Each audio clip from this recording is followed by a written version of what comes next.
Yo. Good morning, Angela Yee. Good morning, DJ Envy. Charlamagne there? I guess not. I'm sure he's on his way. There was a little bit of snow on the ground. Of snow. It wasn't that bad. Okay, well, it's Monday. Woo-hoo. Now, let me tell you, I went outside this morning. This was a good morning, and it was a little bit of snow, so there was snow on top of the cars. Somebody must have took the snow off my car because my car was clear of snow. The windshield wipers were up. That's nice. So whoever did that this morning, thank you very much. That was very helpful.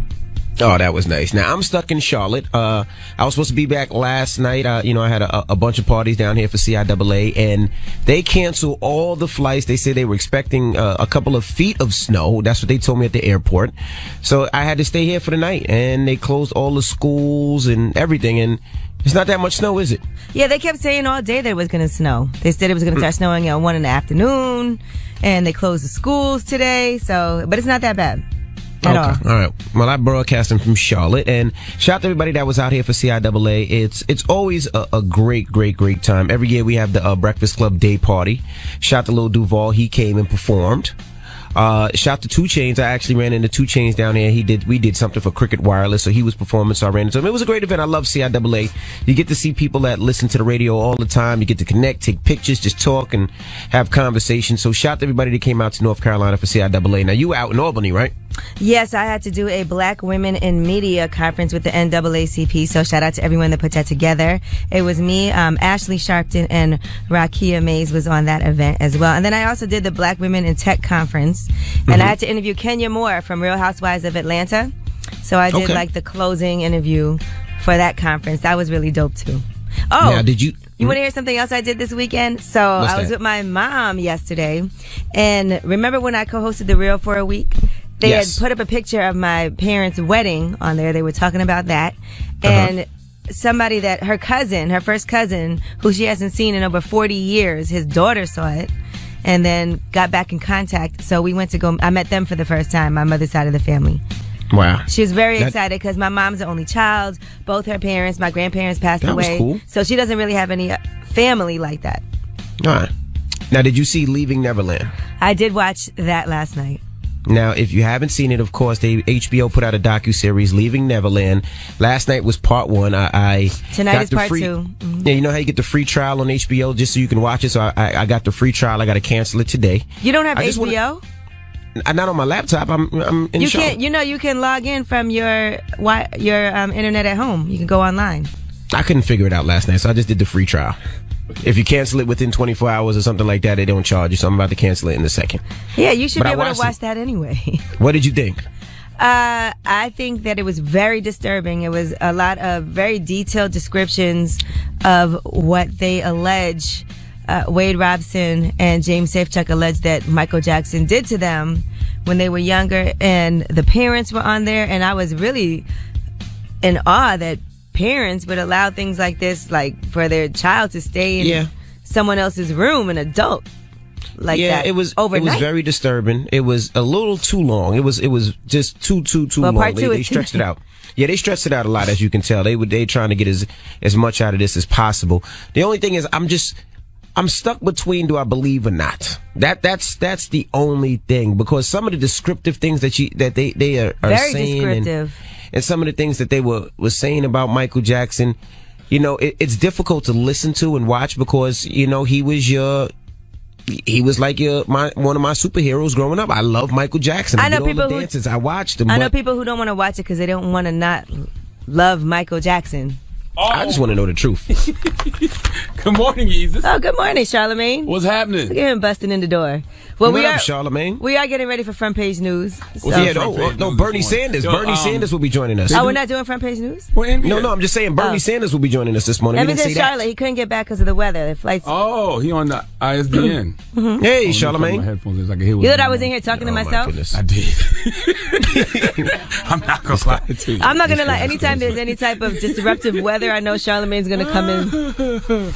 I didn't know it snowed that much. It didn't even. We just were talking about how it wasn't that bad. That's a lot. Yeah, but they canceled all the flights. And they canceled school in Jersey this morning. I mean, it was about 6 inches, 7 inches. And when you're trying to pull out the driveway, that's a lot. Wow. Yeah, that's a lot.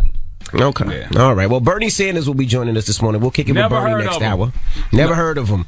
He's running for president for 2020, a senator from Vermont, so we'll talk to him. And let the record show, this is not the first time Bernie Sanders has been on the Breakfast Club. For some reason, people think these presidential candidates are just coming here now. No, they was coming in 2016 as well. And we have some later this week as well, so you'll see about that. All right. Now, front page news, what are we talking about? Well, let's talk about these back-to-back tornadoes that happened, and at least 23 people have been killed. Okay. We'll get into that next. Keep it locked. It's the Breakfast Club. Good morning. Happy Monday. Let's get in some front page news. What are we talking about, Yee? Well, right now there are 80 million people under winter alerts. That's from Colorado to Maine as a snowstorm has hit. So they said it's from experience, it's better to be over-prepared in these situations. If you're not prepared before the storm, it is too late. So a lot of schools are closed today. A lot of flights are canceled, as you know, MV, because you are stuck in Charlotte. So just make sure you check out whatever flight you're supposed to be on, because in some places, like in New Jersey, it's a state of emergency. Charlotte, not a bad place to be stuck in, though. You can go to Merch for breakfast. Drop on the Clues Bombs for the 704 dinner. Trust me, I know. I've been stuck in Charlotte because of snow. No, I love it. No, actually, Charlamagne left you in Charlotte because of snow that year. But I love Charlotte. I mean, I didn't really have a problem staying there. The weather's nice. The weather's beautiful. The food is great. It was pretty cool. And if you get stuck in the airport, they got a Bojangles. You know what I'm saying? Go get your little chicken, egg, and cheese biscuit, little Bowberry biscuit. You know what I mean? Now, since we're talking about natural disasters, they were back-to-back tornadoes in Alabama. At least 23 people have been killed. They are saying they do still have a search going on, just trying to find if there's any more people as well. And they're looking primarily in the area where the damage is most significant. So, very devastating situation. Tornadoes are scary. Tornadoes sound like trains in the sky. I've never been in a tornado. Lucky. Or witnessed one. Yeah, me neither. All right, now, Stephon Clark, you guys remember that story? This was in Sacramento about a year ago. Police fatally shot Stephon Clark. He was 22 years old, unarmed. He died in his grandmother's backyard. If you don't recall the story, that's when the police were chasing him. They were looking for somebody, they said, that was breaking car windows. And they chased him. He ended up in his grandmother's backyard. After he turned the corner over there, when they were chasing him, they ended up fatally killing him. Now, according to police officers, he turned around and he was in a shooting stance with his arms extended. They thought he had a gun. Turns out he only had a cell phone. They fired 20 shots at him, hitting him at least 7 times. Now, these police officers have not been charged. They are not facing criminal charges. Of course they didn't. After shooting and killing Stephon Clark. Now, remember, Ebony K. Williams was on The Breakfast Club. And here's what she had to say when this all happened. We're going to go through the same thing, y'all, when Stephon Clark's case comes up. It's an inevitable outcome until the laws look different. Use of deadly force, that's the magic words, right, is unlawful and unjustified if and when the following criteria aren't met. So there's no weapon, or the weapon wasn't in reasonable reach of the person. That's a shift in presumption, y'all. Right now, the language typically reads, the officer is justified unless. See how that's different? There's a presumption of justification by any and all actions of these officers unless these special circumstances are met. Very important to note that was last April. Drop on the Clues Bombs for Ebony K. Williams. And she's right. You know what I'm saying? You're not going to get justice until legislation is changed, okay? It's all about the legislation, people. We got to get the legislation changed in order to get justice. All right. Well, that is your front page news. All right. Well, get it off your chest. 800-585-1051. If you're upset, you need to vent, hit us up right now. Maybe you had a horrible weekend, a bad weekend, and you need to vent. Maybe you're stuck somewhere right now.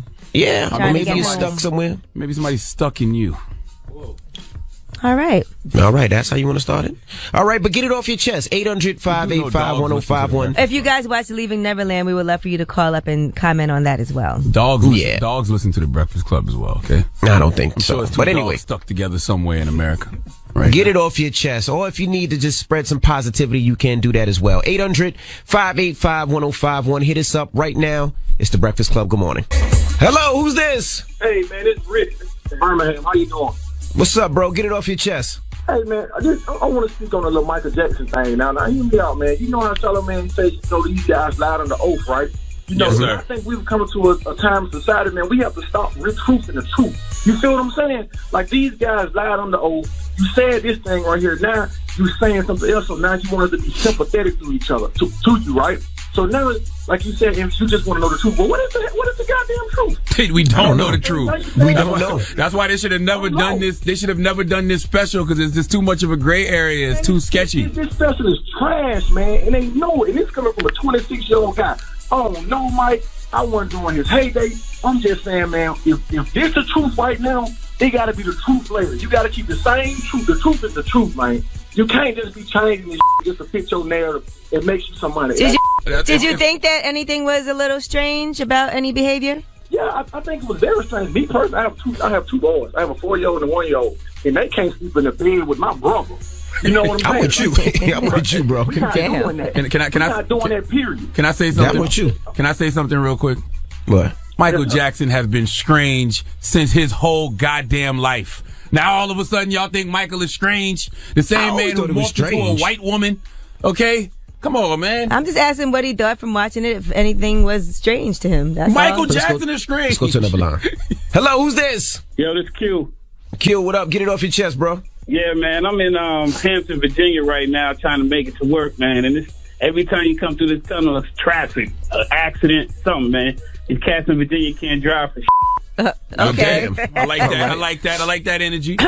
Well, shout out to everybody in this 757, bro. Hello, who's this? It's Sean from Bridgeport, Connecticut, man. What's up, Sean? Get it off your chest, bro. Good, man. Yeah, I gotta head to work this morning. I work in this weather every day, dude, man. I'm a mailman, so this is just another regular day. Snow, rain, all that. Okay. Well, how much? You know what I always want to know? What is good enough to tip the mailman during Christmas, man? I never. What do people usually tip you, bro? I mean, I work mostly in the hood, so you know, I mean, I get like weed more than just money. Sometimes I get like plates, weed. whatever. You get some weed. Don't lie. Yo, man, that's a regular day, man. Oh, okay. I didn't know you're supposed to tip your mailman. That's a thing. Yeah, you're supposed to tip the mailman. Who told you that? Oh, yeah, man. They usually get like Dunkin' Donuts cards and all that. Yeah, you're supposed to tip the mailman. You ain't getting no Dunkin' Tip the Donuts UPS gift card guy. in the hood. Stop lying to me. You're supposed to. Now, let me ask you one other question. You ever delivered a package you know with some smoke? You said what? You ever delivered a package you knew with some smoke or some work? Or some work? Some drugs. You ever deliver drugs? Exactly. Envy 42 years old. Some work. Envy trying to sound hip. Some smoke. Deliver some smoke. What do you mean deliver some smoke? Deliver some work? No, on some real. Some people ask like to deliver like credit cards or debit cards or like gift cards that were like Giffies. Yeah, for scammers. Yeah, some scammers. I got offered that a lot before. Oh, okay. Are you with it? No, hell no. Trying to get him to snitch on himself, Yee? All right. Thank you, brother. Be safe out there. Have you been down there at CIAA with all them young boys? So you trying to talk hip now? You ever deliver some smoke? You ever deliver some work? What is he talking about? Get it off your chest. 800-585-1051. If you need to vent, hit us up right now. It's The Breakfast Club. Good morning. Hello, who's this? Hi, good morning. It's me, Salem. Hey. Hey, Salem. Hey, Salem. Good morning. You guys, my anxiety is on like 1,000. I need help and I need advice. Talk to me. Okay, so this past weekend I lost my driver's license, and you know you need your driver's license to do basically live. How'd you do that? I was at the mall and I let my best friend's 2-year-old play with it, but you know it's not even the 2-year-old's fault. It's my fault. It's really my fault. So yeah, I lost my driver's license, so now, you know, I have a warrant or whatever. So I don't know what to do. I'm scared to step in the DMV, and then Dallas right now is doing like this round out. They're just trying to catch everybody with warrants from your job to your house this month. And I don't know what to do because I'm scared. You get like, I don't know what to do. I think you should just see and check and see if you got a warrant. You can run your. What are the warrants for? I definitely do. What are the warrants for? It's like traffic violations, nothing major, you know. Go pay your tickets. Oh, that's not the problem. I'm going to do that. I'm definitely going to do that. But don't they arrest you right there on the DMV for like traffic? Our white cameraman Steven the White Demon, he said you should go online and do it. It doesn't work. I don't think you can do it online. I think you got to go in there. Well, just go ahead and take that L, Salem. Y'all hear me for the next couple of days? Yeah, I'm thinking about it. I already told my manager, hey, I got this PTO set up, so yeah, just go. Hold it down, I guess. Go ahead and take that L. You know what I'm saying? Make sure you got some makeup on for your mugshot. You're a pretty girl. But I think you could pay your fines. You could pay your fines online. Go to DMV.com. I think you could pay your fines online. That's what I was thinking, Evie. If I just start paying, like right now, just start doing a payment plan, would that help? I don't think you can do a payment plan. I think you got to pay it in full to get your license back. How much you owe? Nah, I mean, I probably owe like a good $1,200. I'll just pay that. But You I owe just- I need to $1,200? Go around it. Jeez. I'm gonna Yeah, I do. think I'll just pay that. Salem, I'm gonna do something for you right now. Okay. Uh-oh, here you go. Here you All right. go. Let's listen. I'm gonna pray that you get the money that you need. I'm gonna pray that you get the money you need to pay off your Foul, ticket. man. Okay. You foul, man. You're a clown. Have a good one, Salem. Yo, you a foul, man. You a foul, man. What's wrong with I'm gonna pray for her. You a foul, man. Pray for her. You are foul. Hello, who's this? It's Tan. What's your name? Tan. Tan. What's the matter, Tan? Why you whispering? You okay? No, I'm not whispering. I actually just woke up, but no, I just woke up. I gotta look at y'all early in the morning. Okay, good You morning. watching us on Revolt? Yes. Drop on the cruise right. mom for Revolt, man. And Well, get salute it off your chest. Yes. First of all, good morning. I'm calling to say that I'm blessed today, and I love all y'all, especially DJ Envy and Charlamagne. Charlamagne, he's so funny. Thank you, baby. You're welcome. Anything else? This is Yeah. awkward. I'm still whispering. Yes, you are still with Yeah, her. but I think you're trying to turn us on, but it's not doing a good job.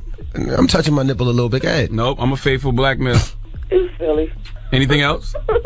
Yes. I want to know, what do y'all think about the property taxes going up 3 times? Property taxes went up 3 times. Where? I didn't hear about that. What? Yeah, they're charging everybody for property taxes going up 3 times. Where you getting this information from, Tan? On the news. I don't know about that. Yeah, That that must ain't be in happening. Must be in Jersey. I've actually heard the opposite. Really? Where you calling from? Cleveland? The No. worst city? Oh, they charging y'all more money to live in Cleveland now? Yeah, well LeBron left. Yeah, but forget him. I'm gonna be honest with you. They should be paying y'all to stay in Cleveland. That's true. That's true. You know what I'm saying? Until they rebuild the Cavs. Have a blessed day, boo. Yeah, have a good one. All right. Salute to Cleveland. Yeeks. Appreciate Yeah, shout out to Cleveland. And everybody who listens to us on Don't Get Me the Line. Come on, find it. Don't get me to lying. What's Cleveland? Hold on. All right, here you go right here. WAKSX1 and WAKSF2 96.5. The real 106.1 Cleveland's real hip hop and R&B. That's right. Salute to everybody who listens to us on Real 106.1 in There you Cleveland. go. What's happening? All right. All right. Hey, Well, get man, it off your chest. Hey, prayers up for Diddy too, man. Why? I saw something like I saw a tweet, a shade room. Oh, yeah, I man, see that that. broke my heart yesterday, man. When he said he should have married Kim Porter. Yeah, but you know what, man? People are so disrespectful. Like, he posted a picture with Kim Porter, and he put a broken heart. And this dude said when she was alive, you didn't want to marry her, confused Negro. Get the F out of here. And Diddy put, I know, played myself, SMH. Like, why would you even comment on that man's broken heart picture of his dead baby mother? Somebody 'Cause he's been people are knowing like for forever. You know what People I'm saying? are like that. Yeah, you're right. People look crazy, yo. Yeah, pray for Diddy. Shout out to Diddy, man. Yeah, All right, unfortunately, when people post things on social media, it leaves them open for people to say all kinds of crazy things, which they will. Well, get it off your chest. 800-585-1051. Now, we got rumors on the way? Well, since we're talking about Michael Jackson and leaving Neverland this morning, let's talk about what Oprah Winfrey has to say, because you guys know she's going to be hosting and had to sit down with the alleged abused children. That didn't come on yet? Former children. No, it comes on after the second. Yeah, after the second part docuseries. today. She did it last week, Oh. but it's going to air tomorrow. Okay. I mean today. All right. Sorry. We'll get into that next, and also don't forget Bernie Sanders will be joining us. He's running for the president of the United States in 2020. It's his second He's the run senator at of it. Vermont. Yeah, so we'll kick it with Bernie Sanders next hour. So don't move. It's the Breakfast Club. Good morning. Rumors on the way. Well, Leaving Neverland was on last night, and I know a lot of people are not watching it because they feel like it's not a fair depiction. Some people feel like, okay, this whole thing is a ploy for money from the accusers. Some people feel like Michael Jackson's not here to defend himself. The family has been defending Michael Jackson, saying these things did not take place. There was previously a trial where these same people testified that nothing happened to them. In defense of another young man. In defense of another young man who says that he was also abused by Michael Jackson. They did take the stand and say that never happened. And I don't see the point of this whole I'm going to tell you what happened in it, and we'll discuss the point of that as well, because Oprah is also tomorrow going to do Oprah Winfrey Presents After Neverland, and that will also air on HBO following the conclusion of that 2-part film. Oprah catching a lot of slander this this weekend, boy. I've never seen them slander Oprah like this. All right, now let's discuss James Safechuck. He was one of the young men that met Michael Jackson when he was very young, and he was invited to dance on stage with him, and after that formed a relationship with him where he really looked up to Michael Jackson, was going on the road with him. His mom was taking him to his house. He was spending the night, all of those things. Now, here's what he had to say about getting dressed. He would run drills with me where you'd be in the hotel room and he would pretend like somebody was coming in and you had to get dressed as fast as possible without making noise. All right. He also talks about just sexual relationships that they had and Michael Jackson masturbating. Michael would like it if you would bend over and like spread open your cheeks. That's what he liked. And then he would masturbate. And he liked if I rubbed his nipples. You should have led with that one, yeah. Why? That was just a good lead off. Oh. Stop it. Now, James Safechuck also discussed how everything had to be kept a secret. It was very much a secret. And he would tell me that if anybody found out, his life would be over and my life would be over. And that's something he tells you over and over again. He also felt like he was married to Michael Jackson because he did get jewelry and a ring from him. So we were like this married couple. And I say married because we had this mock wedding ceremony in his bedroom and we like filled out some vows. And the ring is nice. I was really into jewelry and he would reward me with jewelry for doing sexual acts. It was crazy. Yeah, it was crazy hearing and watching that. And what was really odd was that the parents were allowing a lot of things.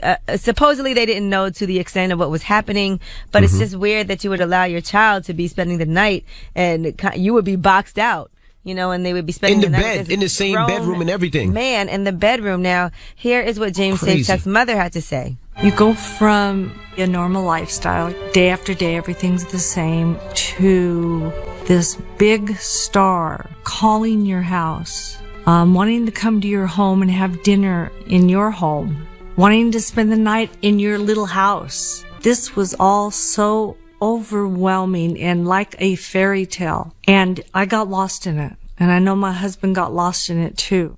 Now, that big star could have just wanted a sense of normalcy too, right?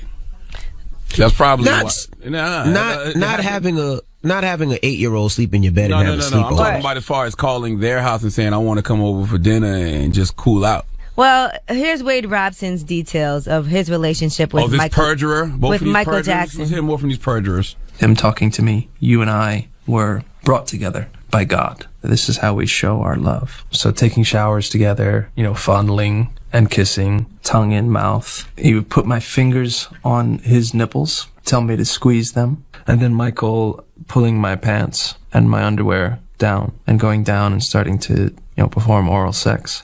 Quickly it turned into having me perform oral sex on him too. A full adult grown man size penis in my mouth, in a little 7-year-old's mouth. Listen, I didn't watch this special because I think it's unethical. I don't respect the energy of it. Like, those guys were under oath and defended Michael Jackson against another kid. And then when things didn't go their way, they recant their story, file a civil suit. Civil suit gets dismissed, and now you out here leaving Neverland. Well, they explain how they fell out of favor with Michael Jackson as they got older, because you have to recall that they met them when they were like 5 years old, 7 years old, so you can't hold children. You know some questions? Because a lot of people do, when they are young and they get molested, are ashamed of it, embarrassed, and so I'm not going to discount that. So you're not going to discount the fact that they lied under oath in defense of another kid. Let me ask. There's some questions I want Oprah to ask. Right, Evan Chandler. That's who accused Michael Jackson. They defended Michael against him because I wonder if they did that because they didn't believe Evan or because they thought they were protecting Michael. And Evan Chandler committed suicide. So does that make them feel guilty in any way? They should, yeah. I'm sure they do feel guilty about it. Well, and guys, we didn't see the whole thing. Let's watch the whole thing tonight. And they did discuss why they did take the stand as well and defend Michael Jackson. But we'll get more into that because remember. Can I ask one question for the room though? Mm-hmm. Yes. Like, I don't know if Michael touched these little boys or not, but let's just say hypothetically he did. All right. This Leaving Neverland special shows us that. Now what?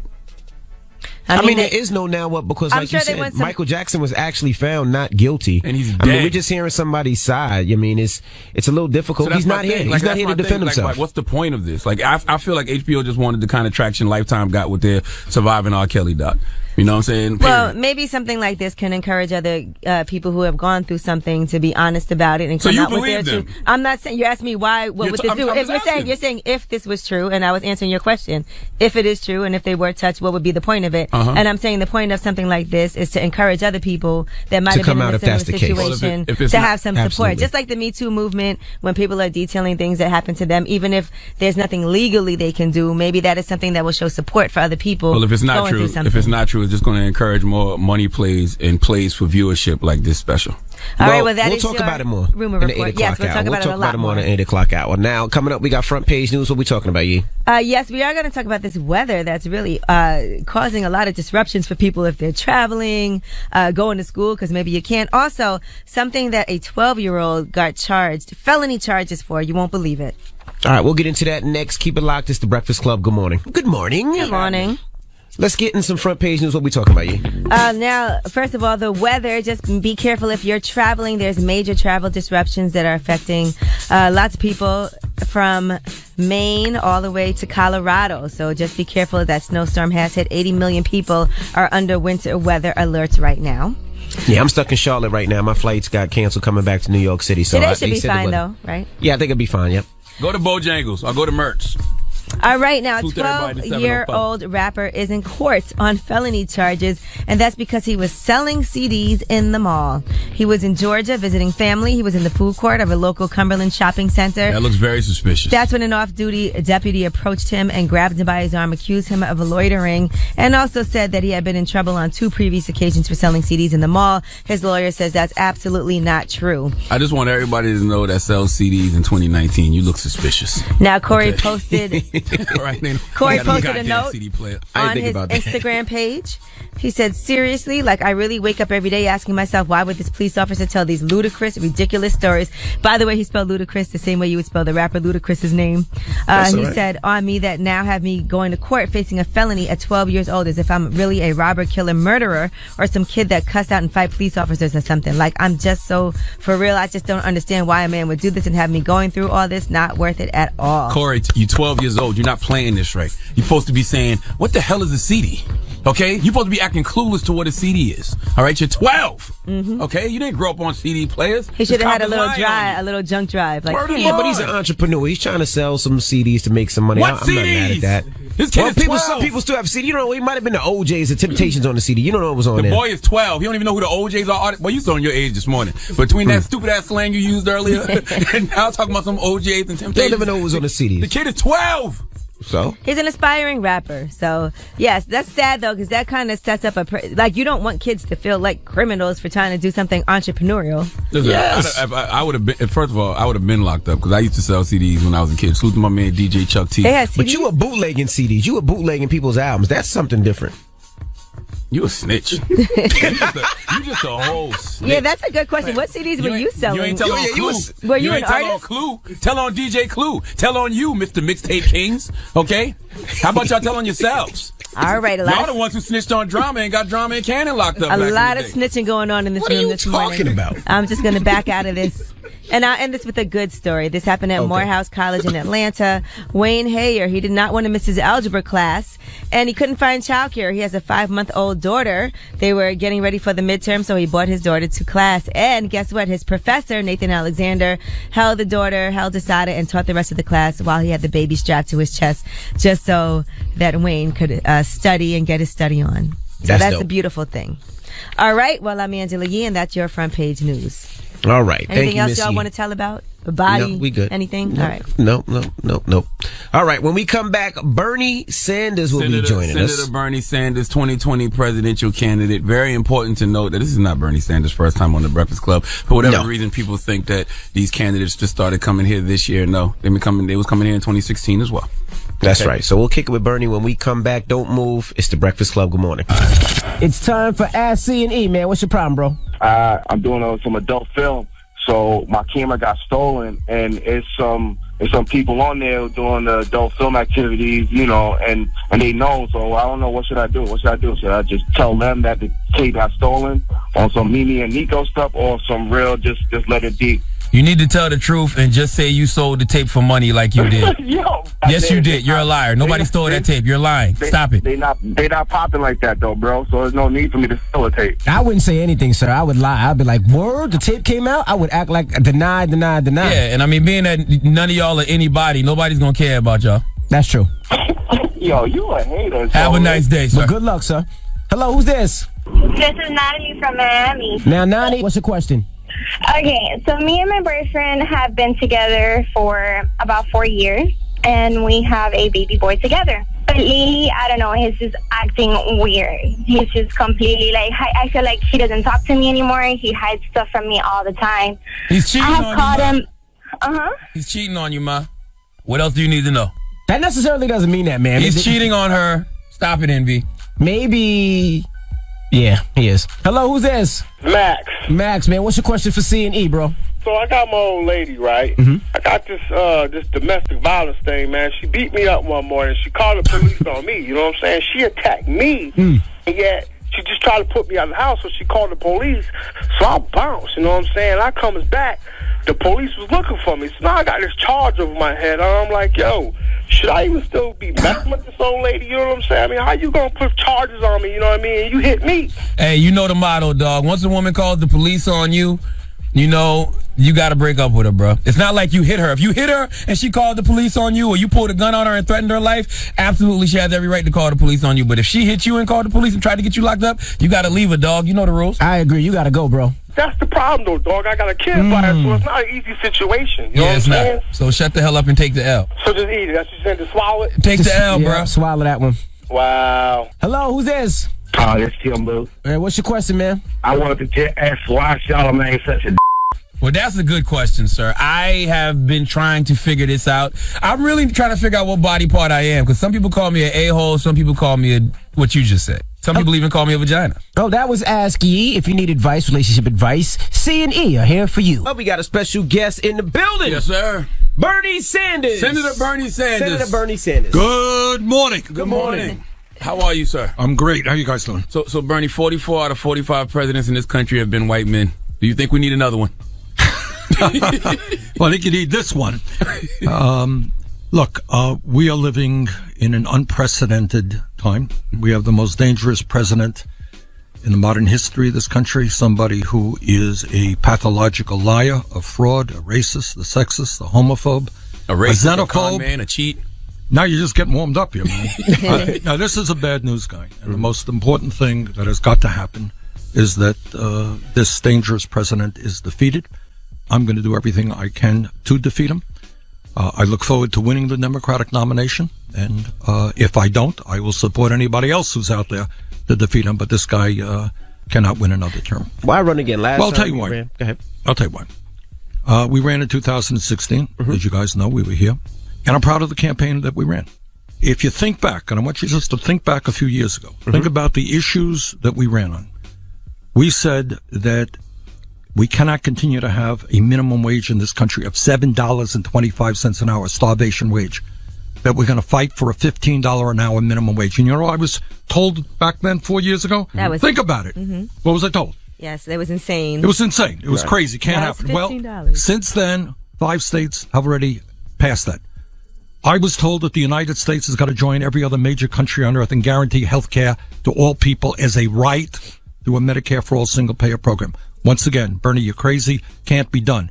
Today, a strong majority of the American people understand that it is insane that we have 30 million people who have no health insurance, more who are underinsured, and that we pay the highest prices in the world for prescription drugs. Okay? We're making progress on that. I was told that it was crazy to talk about making public colleges and universities tuition free so that every kid in this country has the right to go to college regardless of his or her income. Well, ain't such a crazy idea now.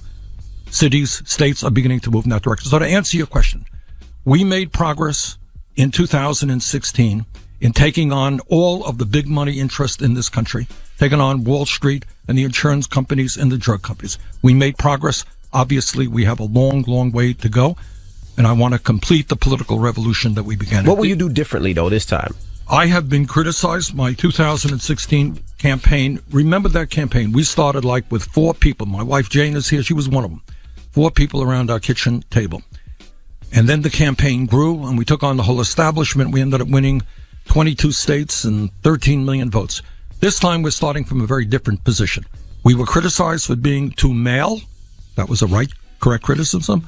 Too white. That was a correct criticism. That is going to change. We'll have a much more diverse campaign. We've already announced our co-chairs. I think many of you know Nina Turner. Nina Turner. Love Nina Turner. You should love Nina Turner. Nina Nina worked with me in 2016. We started an organization after the campaign. It's called Our Revolution. And the function of Our Revolution is to get people all over this country to stand up, to fight back, to run for office.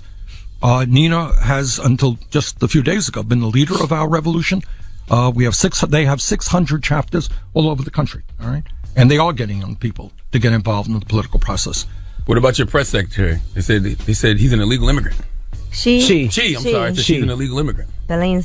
Well, she's protected under DACA right now. Yeah, we'll have DACA people, but we'll announce some other people pretty soon. It's going to be a diverse campaign staff, and this is a promise. This is maybe my first campaign promise. You ready? All right. You know, when you look at Trump's cabinet, it looks kind of white and kind of old, right? Kind of. Absolutely. Kind of. It's like a cabinet of mayonnaise. Okay. Our cabinet will look like America in terms of women and men and racial diversity. That's the promise. Now, Senator Sanders, a lot of people say you didn't really lose the Democratic nomination. It got stolen from you. So if the fight is fixed and they don't want you as the nominee, you think it could happen again in 2020? You think they will do that to you again? I'll tell you, look, last time in 2016, we took on the establishment. All right. You know, I had a handful of members of the House. I had no governors, no big city mayors, nothing. And we won 22 states. All right. This is what I understand and the essence of what this campaign is about is not only winning the nomination. Let's say you win the nomination. Do you think you're going to have health care for all? What do you think the insurance companies are going to do? What do you think the drug companies are going to do? You know how much money they have? Yeah. They have unlimited sums of money because they make billions and billions of dollars in profit while people can't afford their medicine, while people can't afford to go to the doctor. You got Wall Street a few blocks away from here, right? You got 6 banks that own 54, that have assets equivalent to 54% of the GDP of the United States of America. 6 banks, all right? When we tell the wealthy and the powerful they're going to have to start paying their fair share of taxes, you may have read recently, companies like Amazon made $11 billion in profit. You know how much they paid in taxes? 0. They get all You kinds got of it, tax man. breaks. No, actually, they got a rebate. Yeah, they got money back. Yeah. Okay, all right. That's crazy. The only way you take them on is with a mass movement, grassroots movement. This is what the civil rights movement was about. It's what the labor movement was about. The women's movement was about. The gay movement was about. And I'm very proud. We've been in this campaign now for, 6 or 7 days. We got 1 million people signed up in every state in this country. We're prepared to stand up and fight back. Now, you mentioned all those things, but, the question is always how. It seems like politicians, they say what everybody wants to hear.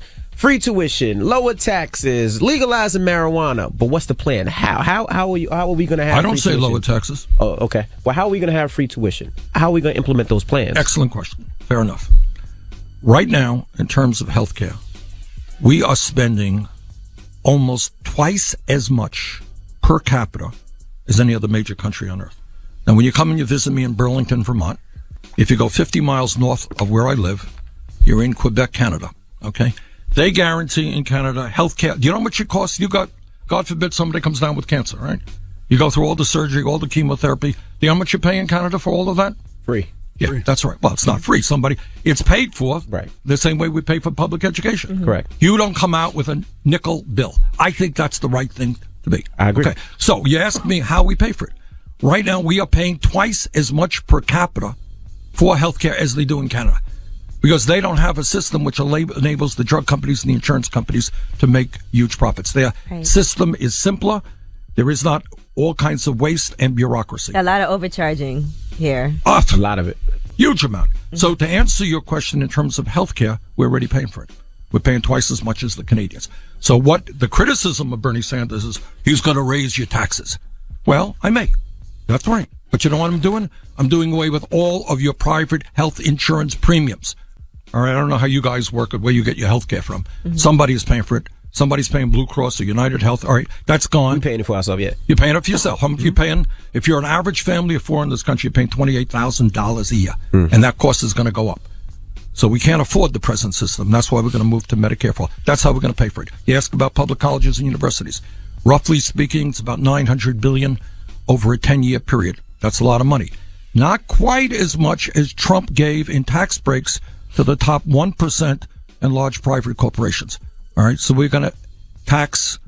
We have a speculation tax on Wall Street that would, in fact, pay for that. So to answer your question, right now, we have more wealth and income inequality than any major country on earth. Now, I know we don't talk about this very much as a media. Am I right? Right. You got 3 people owning more wealth than the bottom half of America. 46% of all new income goes to the top 1%. Okay? That's the fact.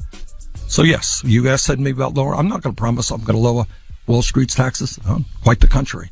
We are going to ask the billionaires and the wealthiest people in this country and the largest corporations to start paying their fair share of taxes. All right, we got more with Bernie Sanders when we come back. Don't move. It's the Breakfast Club. Good morning. We have a special guest in the building. He's running for president for 2020. Bernie Sanders. Yee. What about prison reform? Because we've seen the effects of mass incarceration and how that's affected us to this day and still continues to affect us. What do you think about prison reform, and what are we going to do about that? We're going to do a lot about that. Okay, give me a minute on this one, because this is a huge issue. Right now, we have to ask ourselves how it happens that as a nation, we have more people in jail than any other major country on earth. Got 2 million people in jail. We spend $80 billion a year locking up fellow Americans. All right.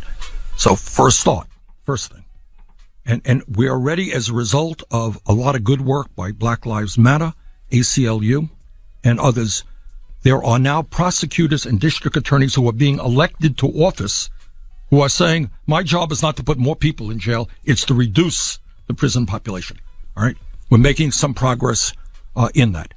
We have got to invest in children and our kids. We've got to invest in education rather than in more jails and incarceration. Los Angeles, they want to spend billions of dollars on more jails. Wrong. Let's make sure that our kids have jobs and education. Second of all, we have to end private prisons in America. People should not be making money by locking up fellow Americans. I'm proud that during my campaign in 2016, we talked about the insanity of having, at federal level, marijuana at the same level, treated the same way as heroin. Okay? So we talked about decriminalizing marijuana, legalizing marijuana, and that's beginning to happen around this country. So the goal is to make sure that also when people leave jail, they have jobs, they have decent housing, so they don't come back to jail. But criminal justice reform is a huge issue for me. Do you feel like you would be righting a wrong because you did sign the 94 crime bill? They signed it. I voted for it. You voted for it? Yeah. We voted for the 94 crime bill, which started a lot of this mass incarceration. I voted for that because for a couple of reasons. I mean, one of the things, it's a fair question, but as you know, a lot of bills have a lot of stuff in it. And if I hadn't voted for that, you would be saying to me, how come you voted against the Violence Against Women Act? How come you voted against the effort to deal with some gun safety legislation, which was included in that? That was a ban, I recall, on banning assault weapons, something that I believed in. So it was, but if you also noticed, at exactly that period, I talked about the dangers of mass incarceration. So it was one of those, and it happens. It may happen tomorrow. You got a bill which has some bad stuff in it, has some good stuff. You make your choice. So you feel like you'd be righting or wrong? Yeah, absolutely. Look, this is an issue we've got to deal with. Too many lives are being destroyed. Hundreds of thousands of people get criminal records. You know why? Because they have smoked marijuana. They got caught with marijuana. That's insane. And as you know, this is a racial issue in the sense that if I think blacks and whites do marijuana about equal time. Blacks get arrested a hell of a lot more.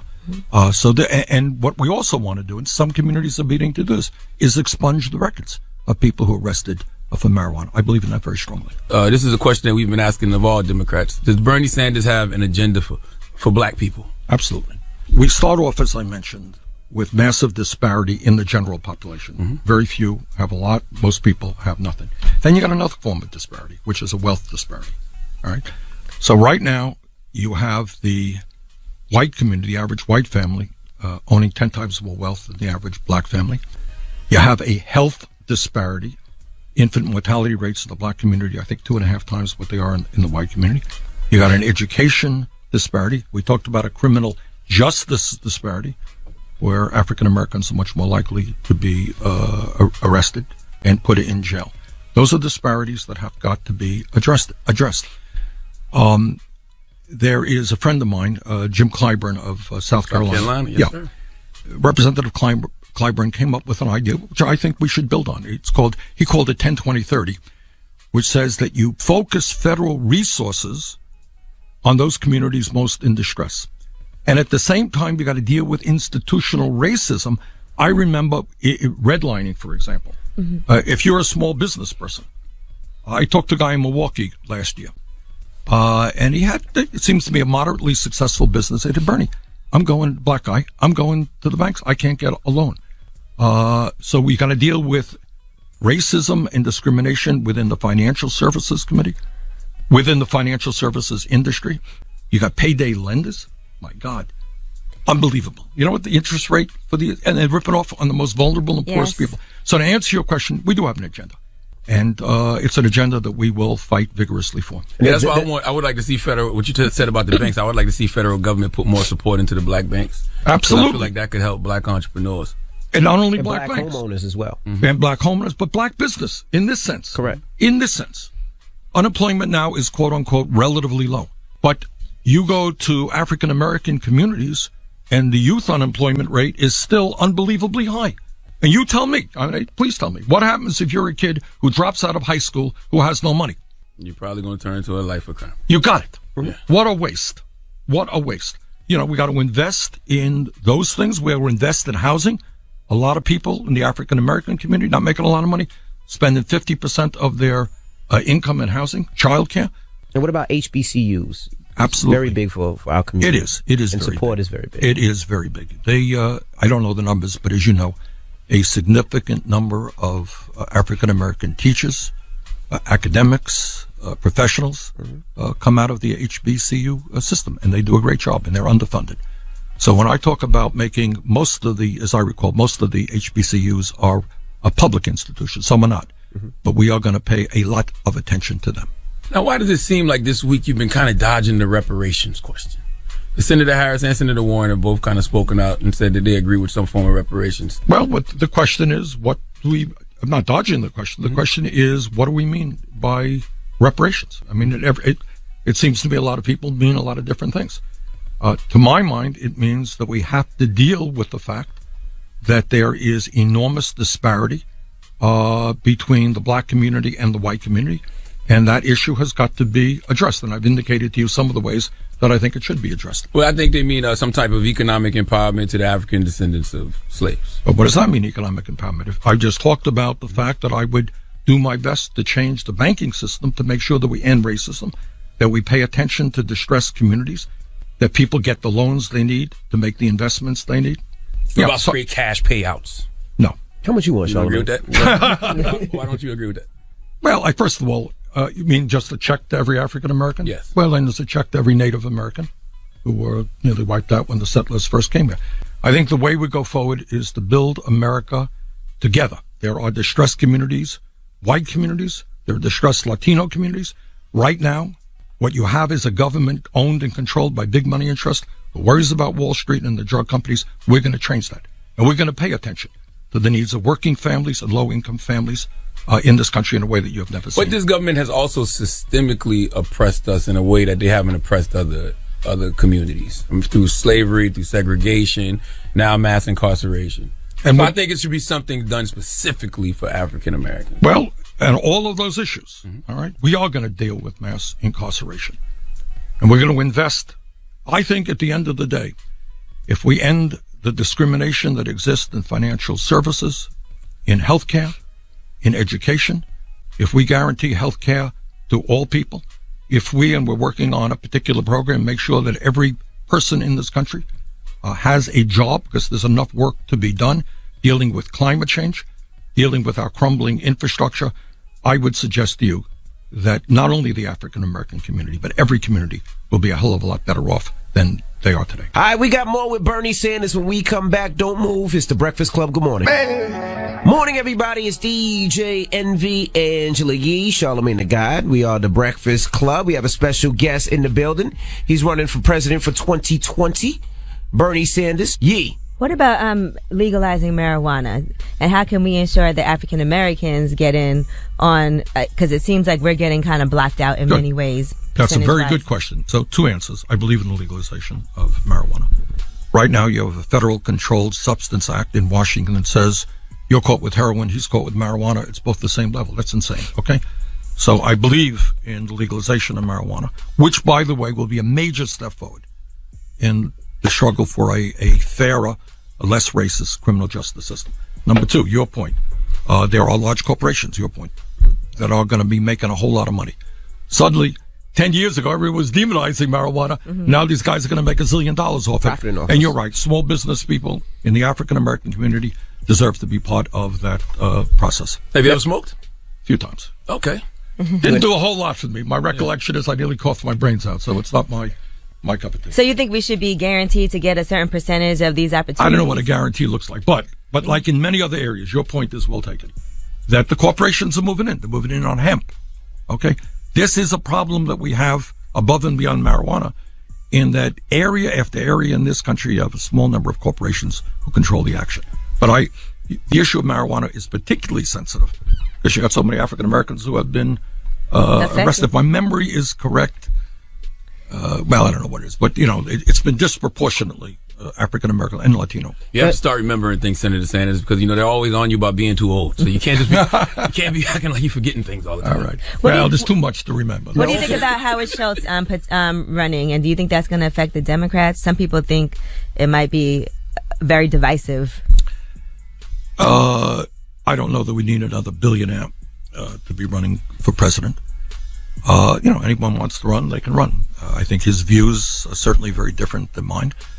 Will he? Your question is, will he split the vote and help elect Trump? Don't know.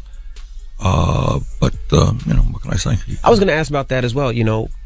When you ran last time, a lot of the people that followed you and rode with you to the end. Like they would rather not vote than to vote for Hillary. Yeah, they weren't going from Bernie to Hillary. They weren't going from Bernie to Hillary, and that's part of the reason why I think that Donald Trump was in. How do we make sure that regardless of what happens, that the Democratic Party is united? Good question. So let me say what I think I said a few minutes ago. Mm-hmm. I'm going to do everything I can to be the Democratic nominee. I think I am the strongest candidate to defeat Trump. I think I can win in states that Secretary Clinton lost: Michigan, Wisconsin, Pennsylvania, Ohio, etc. What I pledge to you, and what I've said already, is that if I am not the nominee, I will do everything I can, as I did when Secretary Clinton was the candidate. I knocked my brains out. I resent a little bit some of the criticism that comes of me. Yeah. I ran all over this country. I think we did 35 rallies in, 13, 14 states to get her elected. Now, your point is, well, some Bernie supporters did not vote for Hillary. Yeah. True. Mm-hmm. But that always happens. But I did my best to say, we got to do everything we can not to elect this guy, Donald Trump. And getting back to Trump for a moment, I'm thinking back that even before he was president and he was the leader of the anti-birther movement, you remember that? Mm-hmm. Yeah. I mean, just think about this. Think about trying to, not only is that racist, what trying to do is delegitimize. That's a big deal. To say, oh, Barack Obama, he's not a real president. Constitutionally, he wasn't born in America. Mm-hmm. Can you imagine that? And now he's turning his divisiveness against the Latino community, against immigrants. The theme of this campaign is to do exactly the opposite of what Trump has tried to do. He has tried to divide us up by the color of our skin, where we were born, our religion. Our job is to bring our people together around an agenda that works for all of us. What about all these women that come forward and have these allegations against Trump, having harassed them, pull them in, kiss them, and somehow it just gets brushed over? And I'm not understanding why people don't take that seriously. Well, you know why?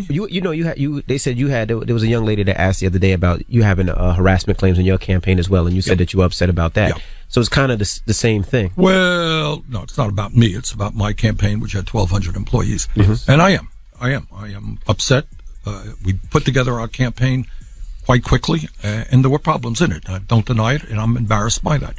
That ain't going to happen again. We have now instituted, I think, the strongest protocol to protect women or anybody against sexual harassment. But to answer your question, the problem with dealing with Trump is that every day there is another outrage. You know, it's hard to keep track of it. And the media says, my God, look at what we learned yesterday and then today.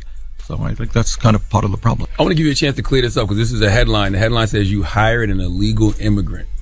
Where is this headline? Secretary. It was on Washington. I think I said it was Washington Examiner. I saw it. It was his deputy national press secretary, but she's an undocumented, I guess she's an illegal immigrant, but she's protected by DACA. So right now she's here protected by that, but I guess. So why is. You look like it's the first time you're hearing about this. Well, look, stick with me. Every day, every minute, there's going to be something else coming up. Yeah. I honestly don't know anything about it. But we have people, certainly, I have somebody in my office who I think is in the DACA program. Mm-hmm. These are people who are, raised in this country. They spent their entire life in this country, and we have got to provide them with legal status. I think she came from Argentina, I believe, when she was like 7. And now she's protected because of DACA. She's a dreamer. Right. So, if that's is that supposed to be a criticism of me? Well, I don't take it as a criticism. I support the DACA young people, and in fact, we got to fight as hard as we can to get legal status for them. What's the most painful part of campaigning? Because I feel like they dig up Probably taking these questions. Well, above and beyond you guys. You mean, yeah. Look, I'll tell you, you just did it right now. You just, not that you did it. Every day, they're attacking my wife. Yeah. All right, you like to run for office and find the lying about your wife? Or your kids? Or every day there's somebody else? Look, they can't debate on the issues. They can't defend the fact that we have massive income and wealth inequality, or we have racism or sexism. So what are they going to do? They're going to try to rip you apart. And is that painful? Yeah, it's painful. And sometimes it's your own colleagues, too, because they're also running for office, and it's very crowded right now, people who are throwing their hat in the ring, and that means people that you have worked with and consider to be friends, they might have to say negative things about you. Well, listen, I would hope that certainly on the Democratic side, because I know, I don't know all of them, but I know certainly the senators. Somebody like Elizabeth Warren has been a personal friend of mine for 20 years. Cory Booker's office is literally down the hallway from mine in the Dirksen office building. So, you know these guys for a long period of time. And I would hope that we will focus on the issues and not get into that kind of ugly personal attack. Now, what about when Donald Trump goes at you and, he's a nasty individual? Calls you crazy, Bernie. Now, are you ready to go? You remind him of Doc Brown off Back to the Future. Now, did he say that? Or did you make that up? You made that up. See, I knew you writing his speeches for him? Don't give him an idea, man. I knew you made that up. Are you ready to go? Are you going to get back nasty at him? Because, he needs a pop on the head. Let's see. We began the program by saying that he is a pathological liar, a fraud, an authoritarian, a racist, a sexist, a homophobe, a xenophobe, and a religious bigot. We need some more. He's a racist, a con man, and a cheat. And those are all the compliments. Those are the good things. Yeah, now we got some bad things to say about it. But, let me get back to on the serious note about Trump. Here's a guy who tried to throw 32 million people off of health care. This is a guy whose budget called for massive cuts in Medicaid, Medicare, Social Security. But you know what the ugliest thing about this guy is about? This is the ugliest thing. And this is really unprecedented in my lifetime. His toupee. His tan skin, I don't know. His orange skin. Well, above and beyond the orange hair. Okay. What most presidents understand, we have one country, right? Mm-hmm. Bring people together. You got to have disagreements on healthcare, the economy, the environment, climate change, fine. But you don't go out of your way trying to split this country up. That's disgusting. And that is what he is doing. Well, Bernie got to go, guys. Yeah, this is my final question, because I want him to clear this up, because this is a headline. Have you ever gotten a massage at the Orchards of Asia Day Spa in Florida? That is not a headline. The answer is no. Okay. All right, you clear on that one? Yeah, I'm just clear. They said they have some video of you and Roger jumped out with Robert Kraft and a Maybach. I don't know how true that is. Yeah. No. Just unequivocally, no. His wife said no. Hell no. And since you asked that, what about legalizing? Because we saw Kamala Harris talking about that, but sex workers. That's a good question, and I don't have an answer for it. I see two sides to it. Mm-hmm. All right. Well, it's Bernie Sanders. We appreciate you for stopping by. Yes, sir. Hey, I enjoyed We'll it. see you And again. give them your campaign website so if they can donate. You already raised $6 million in 24 hours. Actually, 10 million in a week. But who's counting?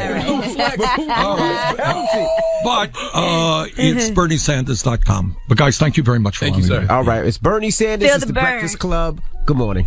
This is the Rumor Report with Angela Yee on the Breakfast Club. Hello, Angela Yee. We have a Yee? show to do. You over there on your Yee? goddamn Instagram. I didn't hear you I guys. just seen Yee just over there posting on IG with It was no all headphones quiet. on, just sitting there staring at the phone. The problem is that Envy's in Charlotte and no one told me we were going up. And it's just sitting in the room all quiet. You only been doing the same thing every day for the past. I was just almost sitting 9 here years. waiting. Waiting for what? Drama said we going up. I didn't hear him say a word. Okay. Well, since we're here, let's talk about Jordan Woods on Red Table Talk. I know you guys were paying attention to that. Now, she was on Red Table Talk because she does have a relationship with Will and Jada Pinkett Smith. Now, her relationship is this. Will Smith has known her her whole life. He said her father, John Woods, was a sound engineer on The Fresh Prince of Bel-Air for its entire run. They became friends, and their sons are very close. They had play dates, and Jaden and Jordan ended up becoming day ones. They've been friends since they were infants, so she's like family to them, just so you know, and she will always have the support of Will and Jada Pinkett Smith plus family. All right, so that's just giving you some backstory on that. Well, Jordan Woods went on the show and she talked about what happened with Tristan Thompson, because the rumor is that she had Tristan Thompson cheated on Khloe with Jordan, thus breaking up their relationship. The group of girls that I'm with are like, you know, we're going to go to a house. They're saying it's Tristan's house. I'm like, cool. Feels like a safe environment. You know, we're all dancing and we're all drinking and we're all enjoying the time. And I'm not thinking I shouldn't be here. And that's my first step where I went wrong. And never once was I giving him a lap dance, making out with him. We're all together. We're in a group. Never once did we leave the public area. She did say that she sat next to him and put her legs over him while sitting on a chair, but she said it was just innocent fun. She said her legs were on him. That ain't no innocent fun. Yeah, so. No, you tell him, girl. You tell him, sis. Tell him, sis. Go. Do you think it's innocent fun? I ain't even hear what the hell happened. All right, well, she goes on to talk about a little kiss that happened. I finally look outside and I'm like, look, the sun's coming up. I need to take myself home. Right. And he's like, are you sure? You know, it's fine. You can be safe here. And I'm like, you know what? I need to go. My car's outside. I had a driver outside. It's been waiting. I never was belligerently drunk to where I can't remember what happened. But on the way out, he did kiss me. It was like a kiss on the lips, but no tongue kiss. And I don't think that he's wrong either, because I allowed myself to be in that position. Yeah, he's definitely wrong. That was weird. Like she did admit she should never have been in that house at all. But did they sleep together? I know I'm not the reason that Tristan and Khloe are not together. Now, this situation may have made it harder for her to want to be with him. Did you sleep with Tristan? Never. Got it. Never a thought, never a consideration, never happened, and never will I. And that's why I'm willing to be put up to the test. Right. Attach me to a lie detector, whatever it is. All right. Well, Khloe had originally tweeted out, "Why are you lying, Jordan Woods? If you're going to try and save yourself by going public instead of calling me privately to apologize first, at least be honest about your story. By the way, you are the reason my family broke up."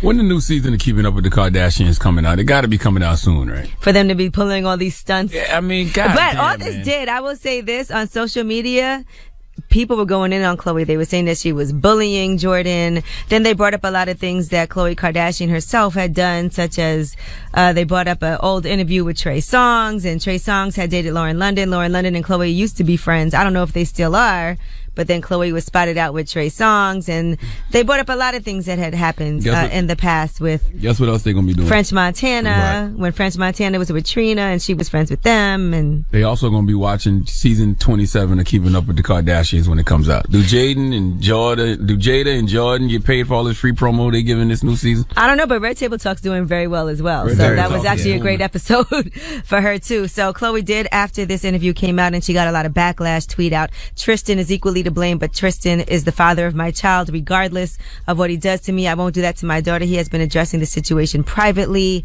And then she goes on to say it's been an awful week and that it's been very painful. And she said, honestly, Tristan cheating on me and humiliating me wasn't such a shock as the first time. Yeah, you can never blame the other woman if your man cheats on you. You know what I'm saying? Like all the energy got to go to your man. But in this situation, it's She just can a little blame bit both in different. this one. Yeah, Yeah. it's different because Jordan Woods was their friend. Right, You know what I'm saying? like I think family, really. Yeah, that's what people are missing in this situation. I usually would say don't blame the other woman, but in this situation, Jordan Woods was their friend, so she does get some of the blame. All right, I'm Angela Yee, and that's your rumor report. And shout out to Coca-Cola. They just came out with a brand new flavor. Yeah, you heard that right. They've now got Orange Vanilla Coke and Orange Vanilla Coke Zero Sugar. Head to your closest retailer and try Orange Vanilla Coke and Orange Vanilla Coke Zero Sugar today. All right. Thank you, Miss Yee. You're Charlamagne. welcome. Yes, sir. Who you giving that donkey to? You know, man, donkey the day before after that, I was going to a Florida, man. I'm sorry, Florida. I promise you, I don't look for stories, you know, from Florida to give donkey of the day to, but this one is just very important because it's a life lesson that we all can learn, and that learn is knowing your worth. Okay. All right, we'll That get into that learn is next. Knowing your worth. Keep it That locked. made sense for some reason. All right. Donkey Days still next is the going. Breakfast Club. Good morning. I hear him. Letting him get y'all like this. It ain't no let to it. Okay? Donkey of the day for Monday, March 4th goes to a Florida man named Shane Anthony Millay. Okay, God bless Florida. You know, I hate coming on this radio and reminding y'all every other day that the craziest people in America come from the Bronx and all of Florida, but it's true. And every day I'm reminded of that fact, and today is no different. Now, life is all about knowing your worth, okay? This is a very teachable moment that I'm about to break down for y'all. Life is all about knowing your worth, knowing your value, all right? Very hard concept for a lot of us to grab. Malcolm X once said, we cannot think of being acceptable to others until we have first proven acceptable to ourselves. We have to know our worth. But that has nothing to do with what I'm about to discuss with you all, because even if you don't know your worth, you should know the value of other things, okay? Even if I don't know my worth, I know that a Rolex is worth a lot. All right, I know that a Phantom is worth a lot. I know the value of other things, and Shane does too. Or maybe he doesn't, because Shane decided to rob an office in North Palm Beach. What he stole from the office was a bunch of commemorative presidential coins. Now, I know what you're thinking. So? No, it's not a so. See, these coins were worth $33,000. All right, Shane had to know they had some value because they were worth stealing, right? If something's worth stealing, taking a penitentiary chance for, then it must have a lot of value, correct? Correct. If the coins are worth $33,000, then Shane just scored a $33,000 lick, right? Mm-hmm. Wrong. Let's go to WFUR TV CBS 4 Miami for the report, please. A Florida man allegedly stole rare coins and then ran them through a coin machine. 20-year-old Shane Anthony Millay of Riviera Beach told investigators he stole the commemorative presidential dollar coins. The coins were worth $33,000. A Palm Beach County Sheriff's Office arrest report says he sold some coins for a few $1,000s, and he ran many through change machines that only produced their face value. Millay was charged with grand theft along with unrelated drug charges. First of all, put that man's picture back on that screen. Did they just say he was 20 years old? I must have heard wrong. He is not 20 years play old. That again. That's impossible. I just got thrown off. Play that again. A Florida man allegedly stole rare coins and then ran them through a coin machine. 20-year-old Shane Anthony Millay. There's no way he's 20. That's a lie. What kind of meth are y'all selling in goddamn Florida? That's not. My He's not 20. God. There ain't no way in hell that man 20 years He old. over here lying about He his look age. that bad? What? No, he's definitely don't look 20. Jesus Christ. No offense to him, but Lord have mercy. All offense, gosh. Okay, $33,000 in coins, valued at $1,000 each. Now, in Shane's defense, he did sell some of the coins to a pawn shop for $4,000. This is so confusing to me because Shane stole these coins, so he had to know they were worth something. Your first stop was a pawn shop. You got $4,000 for them. Yet another sign that these coins are worth more than a pretty penny. At that point, you should have stopped and done a little research to figure out how much value exactly do these coins have. But no! You decided to go to grocery stores all over Florida and exchange the majority of your purse through Coinstar change machines. Now he's charged with grand theft and unrelated drug charges. I don't know what degree of grand theft he's charged with, but I'm assuming it's first degree because, they said along with the $33,000 in coins, according to the AGC, the Atlanta Journal-Constitution, he stole over $300,000 in other items, which is punishable by up to 30 years in prison with a maximum fine of $10,000 if the property stolen is valued at $100K or more. Another thing about this, knowing your worth thing, knowing your value of things, okay? Knowing your value for yourself before you decide to commit a crime, all right? Always ask yourself, what is this going to cost me before you commit a crime? I'm not talking about money to fight the case. I'm talking about time. Okay, a guy like Shane can't afford a lawyer. How could a guy who's stealing coins and running them through a cash machine afford a lawyer? Therefore, he's getting a public defender from Florida. So, ladies and gentlemen, he's going to prison. So how much is that going to cost him? See, Shane didn't know his value. So when you don't know your value, you take dumbass chances like the one he took, and it cost him. See, if he knew his real value, it doesn't matter how much those coins were worth. He would have never put himself in the situation to lose the most valuable thing we all possess, which is our time. He's about to give all that time to the state of Florida in the form of free labor in prison.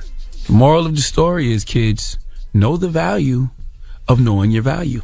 Please give Shane Anthony Malay the sweet sounds of the Hamiltons. Oh, now you are the donkey of the day. Ooh, you are the donkey of the day. Yee-haw. If he is only 20 years old, my goodness. Yeah, he needs that time. He needs time to reset that face. You know what I'm saying? Life has been hard for him. You know what I mean? Prison will stop his aging process. You know what I'm saying? He go to jail for like 10 to 15. He'll come out looking 60. You know what I'm saying? He look about 50 now at 20. You know what I'm saying? Like, let's stop the aging process a little. Prison stops your aging process. You know what I mean? Right. He needs this time. All right. All right. Well, thank you for that donkey of the day. Mm-hmm. Hopefully now, let's open up the phone lines. 800-585-1051. Did you watch Leaving Neverland last night, the Michael Jackson docuseries? I sure didn't. Now, if you didn't see it, can we play a clip right fast? We have time to play a clip, or we'll do it when we come back? When we come back. We do it when we come back. All right. If you've seen Leaving Neverland, call us up right now, 800-585-1051. Let's watch it. I seen it last night. I'm stuck here in Charlotte because of the snow in New York City, so I was stuck. So I watched it last night at the hotel. And boy, let's talk about it. It's the Breakfast Club. Good morning.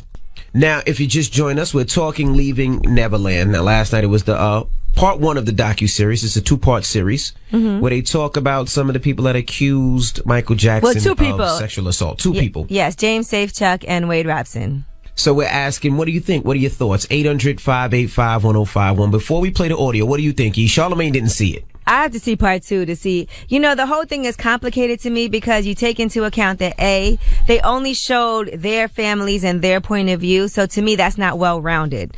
I would like to see what the family has to say about these allegations. I would like for them to have delved into, which they might in part two, the financial issues they've had since then.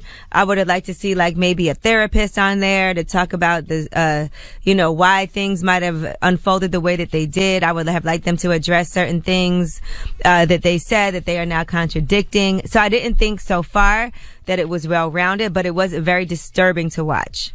See, my only problem with it is this. It's very disturbing. It is horrible. But we don't know who's telling the truth and who's not, because Michael Jackson was found not guilty twice.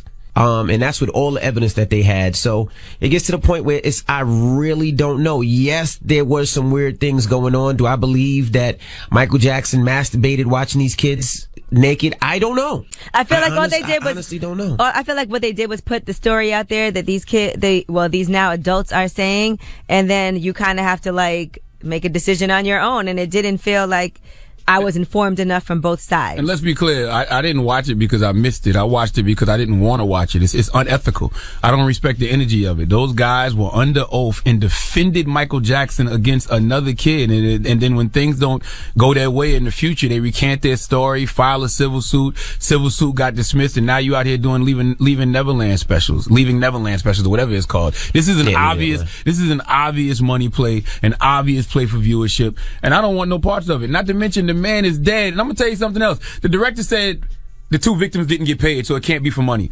Well, somebody got paid. They didn't just put this this special on television for free, okay? Somebody got paid for doing this. Right, and people were trying to say that the accusers are the ones, but, he's saying he didn't pay them, so. But this is the thing, though. This is the thing, though. I've never been sexually assaulted, though, so I don't know how those feelings come back. I have. And even you wrote about it in your book, and this is something that you thought was okay for years, and then you realized you don't realize how it so? affects you until, and a lot of people that have been through this traumatic experience, you don't know how it's going to affect you. Why are we dismissing the fact that this kid, Wade Robinson, since he was 9 years old, did you see the video when he was 9 or 10? And he was like, I know for a fact Michael wouldn't do anything like that. This guy defended Michael against another kid. But in the documentary, they also have spoken out about why they did that, though. Why they do and it? Explained why. Because Michael Jackson was, according to them and what they're saying, was very manipulative and had them believing that he was married to them. He got them rings. It was like a ceremony that they had. He said if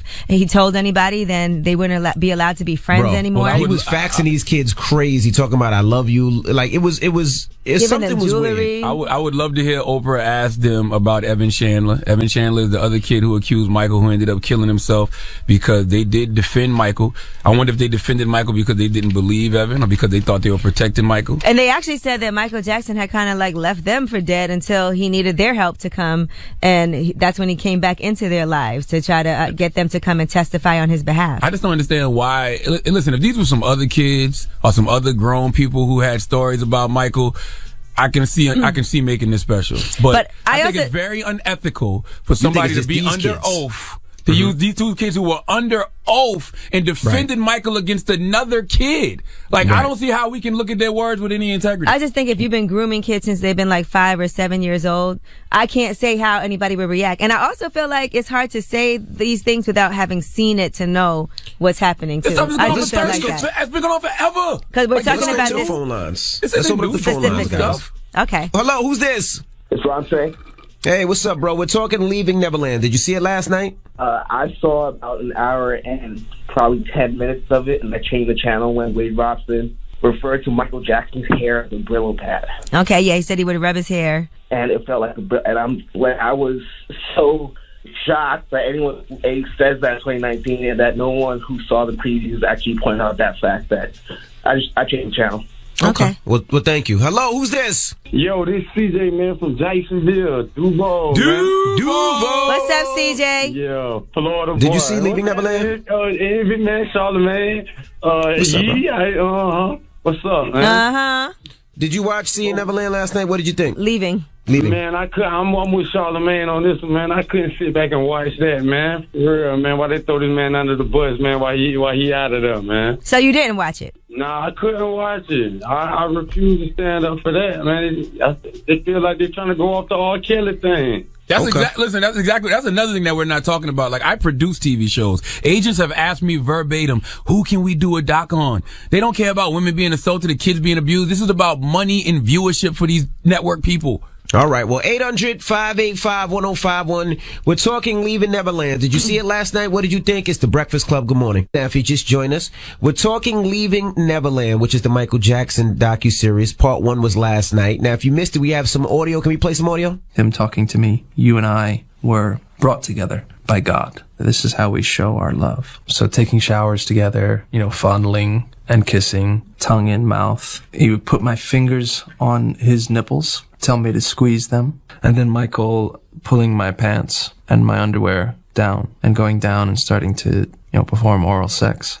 Quickly it turned into having me perform oral sex on him too. A full adult grown man size penis in my mouth, in a little 7-year-old's mouth. Now let's go to the phone lines. 800-585-1051. Hello, who's this? This is Dan.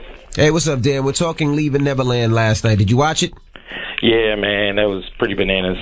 So what'd you think? At first I thought that, it was kind of fabricated, and then as you started listening to the stories and you started listening to more of the kids and how they had similar stories, I said, wow. I said, Mike really was a real predator. Real sad. It was just so you really believe crazy.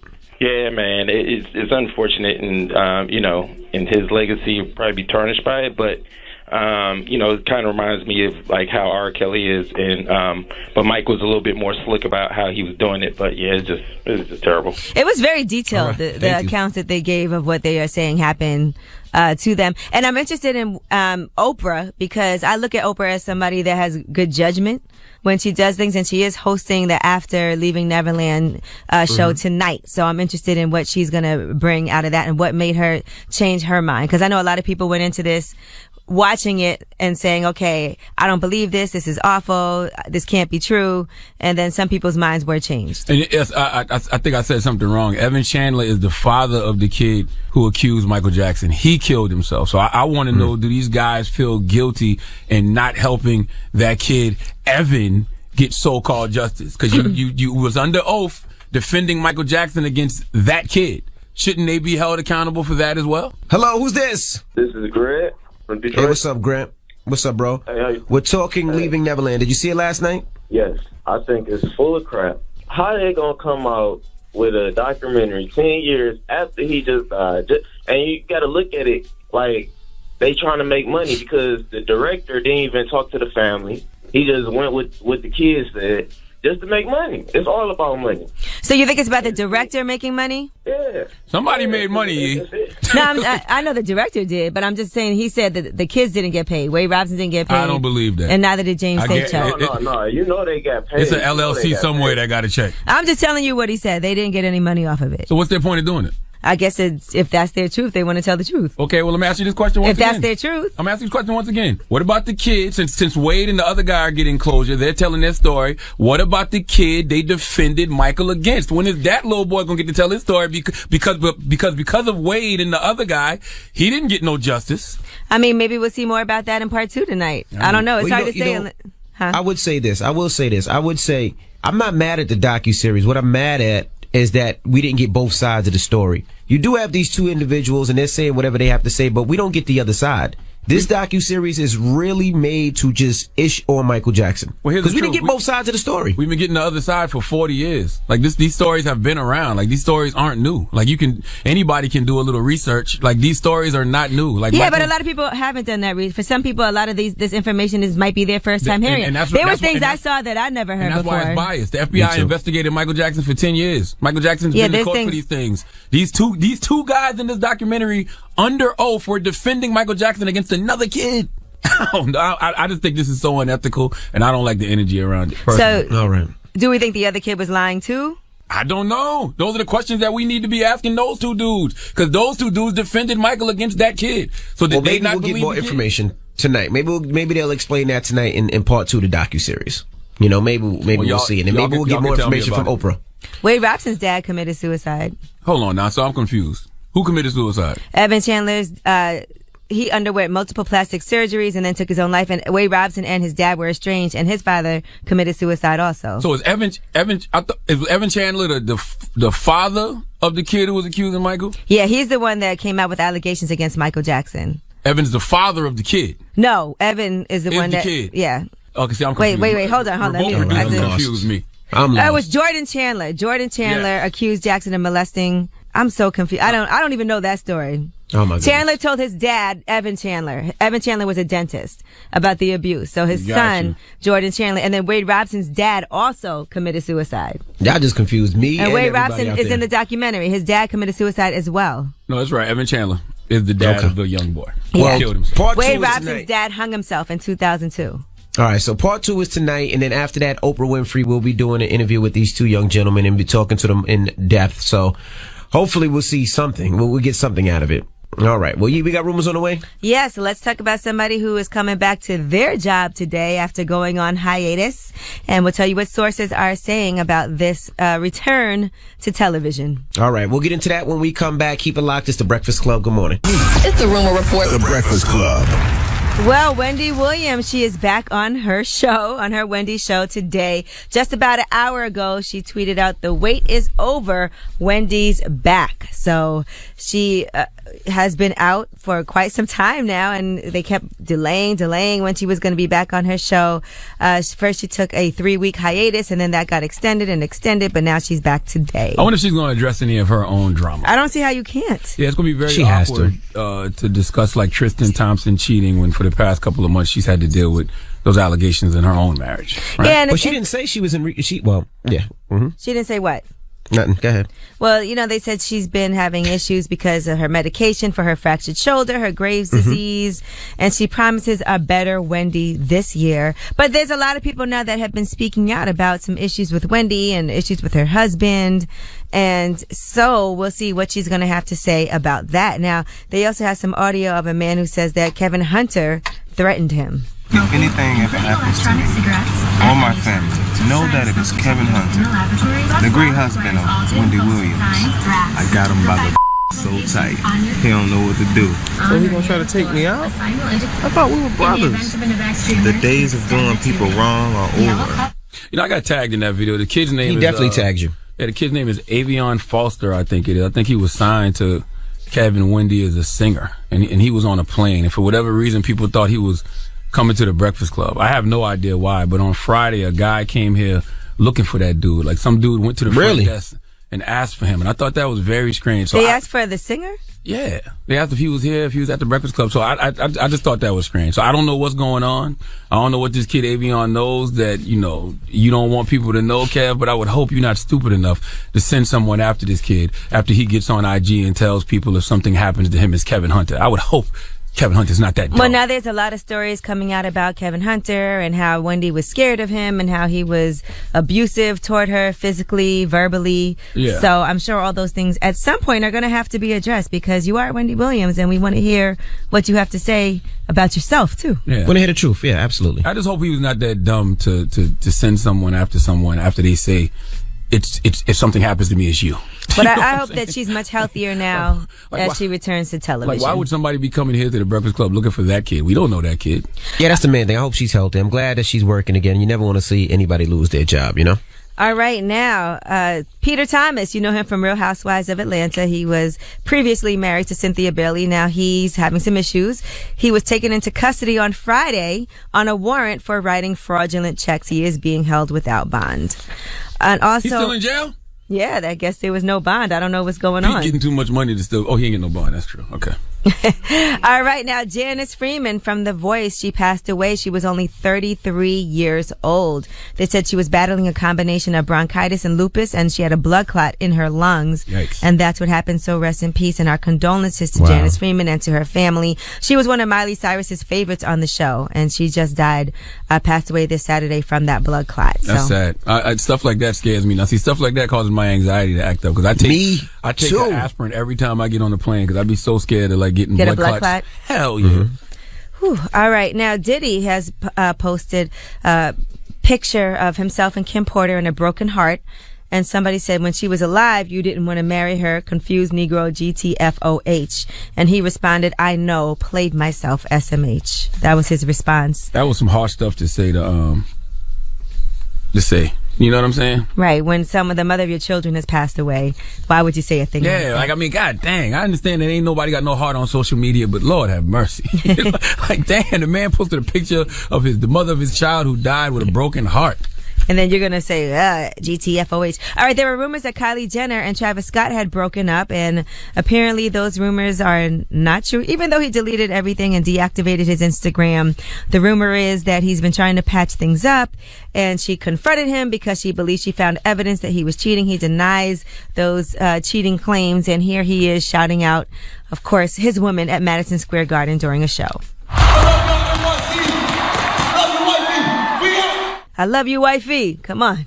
Let's not have these the new season's coming back. Love you, wifey. I love when dudes be under pressure for cheating. Love you, wifey. It's the best. And if nothing makes a man act right than when he sees his life flash before his eyes because he think he may lose his woman for whatever reason. Yep. I love it. All right. Well, I'm Angela Yee, and that is your Rumor Reports.